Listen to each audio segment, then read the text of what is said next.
Vous vous rappelez de ça? Et ça? Il y a ça aussi. Vous voyez, à l'époque, on payait des frais exorbitants pour envoyer de l'argent à nos proches, tous les saints.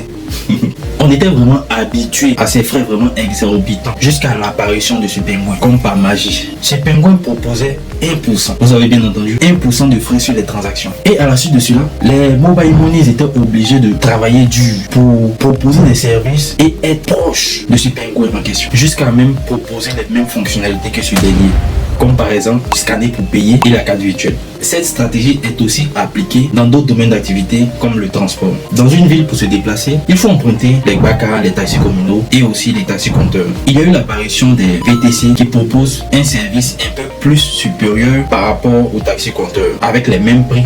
Bien sûr. Donc tout le monde a préféré se tourner vers ces VTC. Deuxième parenthèse, nous avons Jonathan Morrison et son tchin-tchin. On sait tous que le tchin-tchin est le maracana qu'on a l'habitude de jouer au quartier. Mais ce jeune ivoirien a su propulser ce jeu à un niveau supérieur jusqu'à ce qu'on puisse regarder ce jeu à la télé et primer certains joueurs, remettre des millions à certains joueurs pour leur talent dans ce jeu. En gros, lorsque tu veux proposer un service, il faut plutôt miser sur la qualité de ce service. Et rassure-toi que ce service répond aux besoins de ta cible. Comme ça, tu auras plus de clients et tu pourras réduire tes tarifs pour être un vrai concurrent sur le marché. N'oublie pas de liker, partager, commenter et t'abonner pour plus de contenu de ce genre. Imaginez que vous avez fait sauter une puce.